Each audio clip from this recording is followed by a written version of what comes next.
በስመ አብ ወወልድ ወመንፈስ ቅዱስ አሐዱ አምላክ አሜን። አምላካችን እግዚአብሔር ሁሉን ስለ ፍጥረት የፈጠረ ለሰው ልጆች ጥቅም ነው። ጌታ ዘመናትን፣ ወሮችን፣ ሳምንታትን፣ ቀኖችን፣ ሰዓታትን ፈጥሮ ወስኖ ሰጥቶናል። የኢትዮጵያ ኦርቶዶክስ ተዋሕዶ ቤተክርስቲያን ጥንታዊት እንደመሆኗ ሁሉ ነገሯ በስርዓት ይፈጸማል። በራሷ የዘመን ቀመር ስሌት መሰረትም አንድ ዓመት በአራት ይከፈላል። አባታችን ሊቁ ቅዱስ ያሬድም እነዚህን ወቅቶች መሰረት አድርጎ መንፈሳዊ ድርሰቶችን ደርሷል። እነዚህ አዝማናት ወቅቶች አንደኛ ዘመነ ክረምት ከሰኔ 26 እስከ መስከረም 25፣ ሁለተኛ ዘመነ መጸው ከመስከረም 26 እስከ ታኅሳስ 25፣ ሶስተኛ ዘመነ ሐጋይ ወይም በጋ ከታኅሳስ 26 እስከ መጋቢት 25፣ አራተኛ ዘመነ ጸደይ ከመጋቢት 26 እስከ ሰኔ 25 መሆናቸው ይታወቃል። ዘመነ ሐጋይ በጋን የባረከ አምላክ ዘመነ ጸደይ መከርን እንዲባርክልን የንስሐ ጊዜም እንዲያደርግልን ቅዱስ ፈቃዱ ይሁን። አንድ አምላክ በሚሆን በአብ በወልድ በመንፈስ ቅዱስ ስም አምነን መጋቢት 26 ረቡዕ ሰማይ ነው። በተወደደ ጊዜ ሰምቻለሁ፣ በመድኃኒት ቀንም ረድቻለሁ። ኢሳይያስ 49 ቁጥር 8። ረቡዕ ሰማይ ማለት በእግዚአብሔር አምላክ ቸርነት በቅዱስ ሩፋኤል አማካኝነት ለ24 ሰዓት ገነት የሚከፈትበት ዕለት ነው። አሁን በሰማይ መከፈት መዘጋት ኖሮበት ሳይሆን የተከፈተ ቤት በውስጡ ያለው ንብረት እንደሚታይ ሰማያዊ አምላክ የቸርነቱ ሚስጥር ተገልጾ የሚታይበት ዕለት ማለት ነው። የሚውሉትም በዓመት ውስጥ 7 ጊዜ ነው። አቆጣጠራቸውም በየ52 ቀናት ሲሆን ዕለቶቹም እነዚህ ናቸው።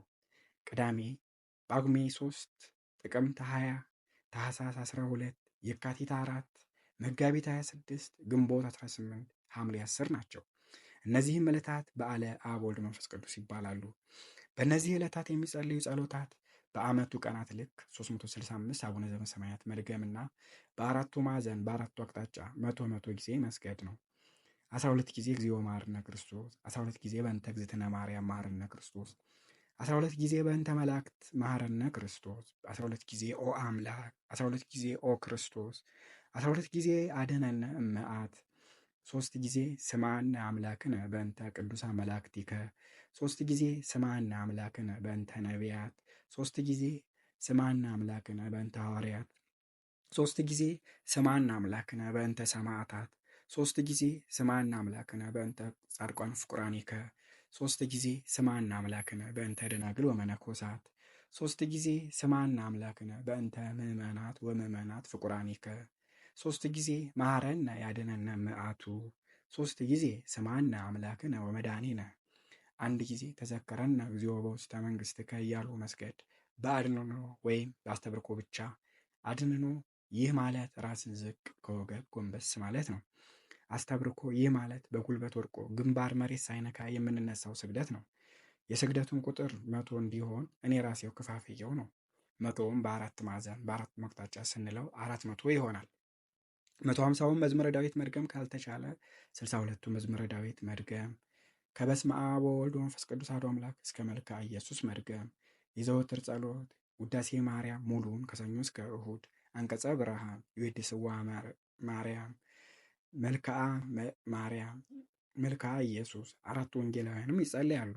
ድርሳነ ሩፋኤልና ከተገኘ ራእየ ጴጥሮስ ይደገማሉ። በተጨማሪ የተቻለውን ያህል ምጽዋት ይመጸወታል። በተለይ ጳጉሜን 3 ቀን ቅዱስ ሩፋኤል ለሰው ልጆች ቋሚ አገልጋይ በሁሉም ነገር ረዳት በመሆን የተሾመበት የሰማይን የምህረት በር ለመክፈትና ለመዝጋት ሙሉ ስልጣን ያገኘበትና በ23 ሊቃነ መላእክት ላይ የበላይ መሪነትን የሰጠበት በአጠቃላይ ለሰው ልጅ ምህረት ከፈጣሪ የሚሰጥበት ቀን ስለሆነ ዕለተ ምርያ የምህረት፣ የደስታ፣ የይቅርታ፣ የሰላም ዕለት ትባላለች። ይህች ዕለትና ታኅሳስ 29 በምህረትና በትርጉም ይወራረሳሉ። ይህችን ጳጉሜ የምትባለውን ዕለት ከምን ተገኘች ብሎ ለሚጠይቅ ሰው መልሱ ከአራቱ ዘመነ ወንጌላውያን ማቴዎስ፣ ማርቆስ፣ ሉቃስ፣ ዮሐንስ የተገኘች ከየአራቱ ዘመናት ከየዕለታቸውና ሰዓት ደቂቃቸው በባሕረ ሐሳብ በዘመን አቆጣጠር የሚገኙ ተረፈ ደቂቃዎች አሉ። እነዚህ ተሰባስበው በአንድነት ተደምረው ከ12ቱ ወሮች እንደ አንድ ወር ተቆጥሮ 13ኛ ወር በመባል ይታወቃለች። ጳጉሜን ወይም ወርሃ ጳጉሜን ትባላለች። ጳጉሜን ማለት እንደ አስተዋዋቂና ሸኚ የመሃል ዘመድ ያለፈውን ዘመን ከሚመጣው ዘመን ጋር አገናኝታ አስተዋውቃ የምትሸኝ ማዕከላዊ ዘመድ ዳኛ ማለት ስትሆን በማቴዎስ 24 እና 25 31 እስከ 50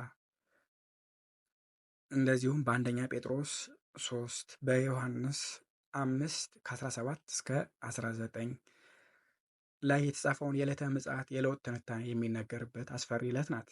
ላወቀበትም ይህች ወር ራሱን ተመራምሮ ንስሐ ለሚገባና በእነዚህ ዕለቶች በሃይማኖት ጸንቶ በጾም በጸሎት ምጽዋት በመጾት መልካም ስራ ለመስራት ሁሉ ከፍጥረታት ፈጣሪ እግዚአብሔር አምላክ ዘንድ ይቅርታ ይደረግለታል። ገላትያ 6:6ን ያንብቡ። ማንኛውም ሰው የእነዚህን ዕለታት ሁኔታ አውቆ በተለይ ጳጉሜ 3 ቀን የሚዘንበውን ዝናብ በጸበልነቱ አምኖ ቢጠጣና ቢጠመቅ ከተለያየ በሽታ ይፈወሳል።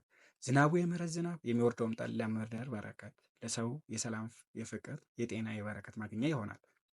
በዚች ወር የክቡራን ነገስታትና ቅዱሳን መላእክት ሁሉ በዓል የሚከበርባት ወር ስትሆን እንዲሁም ከፈጠራን ወገን በሰማይ በምድርም የሚተካከለው የሌለ የሳሌም ንጉሥና ነቢይ እናትና አባት እንዳለው የማይታወቅ ሙቶ ተቀበረ የማይባል ንጹሕ ክቡር የካህኑ መልከጼዴቅ በዓልም የሚከበረው በዚህ ዕለት ነው።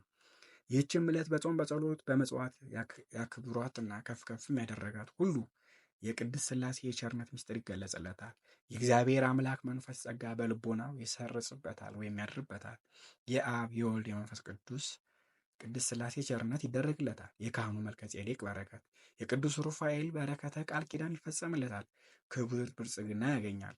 አጋንንትም አይቀርቡትም። እንደ የእግዚአብሔር አምላክ ወዳጅ አብርሃም ጠላቶቹም ይጠፉለታል። በሞተም ጊዜ የእሳት ባህር ሳይ በሰላም ተሻግሮ ገነት መንግስተ ሰማያት ገብቶ ለዘላለም ከቅዱሳን ነፍሳትና ከፈጣሪው ጋር ተደስቶ የሚኖር ሲሆን በዚህች ዕለት መልአኩ ቅዱስ ሩፋኤል ገነት ከፍቶ ለ24 ሰዓታት የምዕመናን መንፈሳዊ አገልግሎት የሚያስመዘግብበት የጎደለውን አሟልቶ የሚያቀርብበት ዕለት ነው።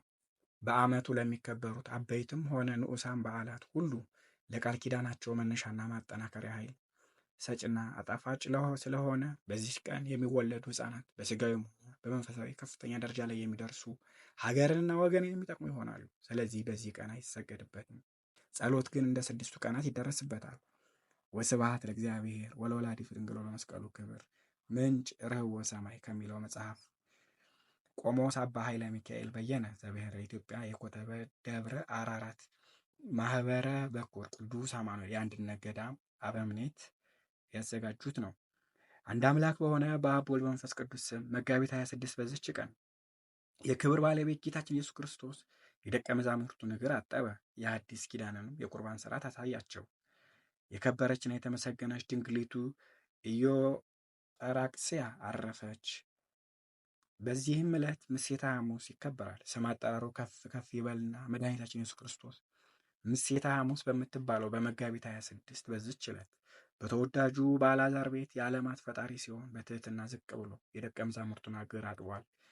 ሁለተኛ ለእኛ ድህነት የሆንን ዘንድ ቅዱስ ሥጋውን ክቡር ደሙን ለመጀመሪያ ጊዜ ሰጥቷል። ሶስተኛ በጌቴሴማኒ ላበቱ እንደ ደም እየተንጠፈጠፈ ጸልዮ ወደ ፈተና እንዳትገቡ ጸልዩ ሲል አስተምሯል። አራተኛ ምሽት 3 ሰዓት አካባቢ ይሁዳ ሊቃነ ካህናቱን አስከትሎ መጥቶ ለ30 ብር አሳልፎ ሰጥቷል።